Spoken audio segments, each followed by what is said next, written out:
श्री कृष्ण कहते हैं जो होता है अच्छे के लिए होता है। भगवान कहते हैं मेरे लिए ना कोई घृणित है, ना कोई मित्र, ना ही कोई प्रिय है, ना कोई निर्धन है, ना ही कोई धनी है। बस जो भक्ति भाव के साथ मुझे याद करते हैं मैं उनका हूँ और वो मेरे। श्री कृष्ण कहते हैं वो किसी के भाग्य के निर्माता नहीं है, व्यक्ति खुद ही अपना भाग्य लिखता है। आप जैसा बीज बोएंगे आप वैसा ही फसल काटेंगे, आप जैसा कर्म करेंगे आपको वैसे ही परिणाम मिलेंगे। श्री कृष्ण कहते हैं कभी खेत में किसी किसान को खेती करते देखा है? वो उसे सींचता है, उसे जोतता है, पशु पक्षियों से खेत की फसल की रक्षा करता है, परंतु एक बात का वो सबसे विशेष ध्यान रखता है कि कहीं खेत में खरपतवार ना उग जाए, क्योंकि एक खरपतवार खेत की सारी फसल को नष्ट कर सकती है। ठीक उसी प्रकार यदि वंश की कोई संतान खोटी निकल जाती है तो वो समूचे वंश का सर्वनाश कर देती है।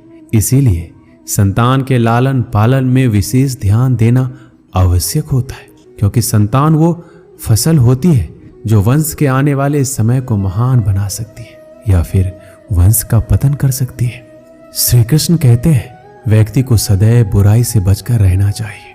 अगर कोई बुरा कर्म करता है तो वो कर्म आपको अपने जीवन में ही भोगना पड़ता है।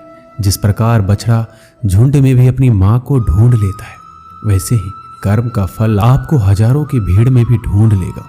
ईश्वर कण कण में निवास करते हैं। छोटे से छोटे जीव के हृदय में ईश्वर का वास होता है। उस जीव को कष्ट का अनुभव होना ईश्वर को कष्ट का अनुभव कराता है। अर्थात किसी जीव को कष्ट देकर आप अपने ईश्वर को खुश कैसे देख सकते हैं? जो श्री कृष्ण का दास हो जाता है वो अपने आराध्य से ऐसे दिन ना दिखाने की कामना करता है। जब उसमें गुरूर आ जाए तो अपने कृष्ण का सेवक बनकर ही जीवन सफल बनाना चाहता है। जब आप कोई बुरा कार्य करते हो या अच्छा कार्य करते हो, आपको लगता है कोई देख नहीं रहा है, लेकिन आप ये क्यों भूल जाते हैं? आप जो भी कुछ कर रहे हैं भगवान की दृष्टि सदैव आप पर बनी हुई है। इसलिए आप ये ना समझें कि आप अकेले हैं, भगवान सदैव आपके साथ होते हैं। कहते हैं मन के हारे हार है और मन की जीते जीत। अर्थात जिस प्रकार सकारात्मक विचारों से सफलता मिलती है, उसी प्रकार नकारात्मक विचार असफलता के मार्ग की ओर अग्रसर करते हैं, क्योंकि जैसा हम सोचते हैं वैसा ही हम बन जाते हैं और अपने विचारों के माध्यम से ही हमें नकारात्मक और सकारात्मक परिणाम मिलते हैं। इसीलिए अपने सोच को हमेशा सकारात्मक रखिए। जब आपका मन निराश हो, अपने कार्य में दोगुनी उत्साह से जुट जाइए, क्योंकि अनावरत बहता जल ही कठोर चट्टान को काट सकता है। सफलता का मूल है परिश्रम, प्रयास और आशा। श्री कृष्ण कहते हैं आपको पूरे धैर्य और भगवान पर विश्वास के साथ अपना जीवन निर्वाह करना चाहिए। श्री कृष्ण कहते हैं मनुष्य का जीवन ऋतुओं के समान होता है।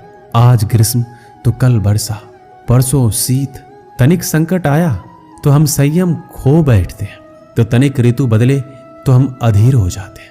अपने आक्रोश, अपने क्रोध में हम उनसे ही संबंध बिगाड़ लेते हैं जो हमारे अपने होते हैं। क्यों ऐसा ही होता है ना? हमें लगता है कि हमारे अपने हैं, फिर से मना लेंगे, परंतु स्मरण रखिए सदा ऐसा करना संभव नहीं होता। सागर की उछलती लहरों को तट सहता है, और यदि तट ही टूट जाए तो बाढ़ आ जाती है। हमारे संबंध दूध की भांति होते हैं। दूध तपकर उबल सकता है, परंतु यदि उसमें खटास आ जाए तो वो फट भी जाते हैं, और फटे दूध को चाहे कितना मथ लो उसमें से मातम नहीं निकलेगा। इसलिए अपने संबंधों को संभाल कर निभाना चाहिए।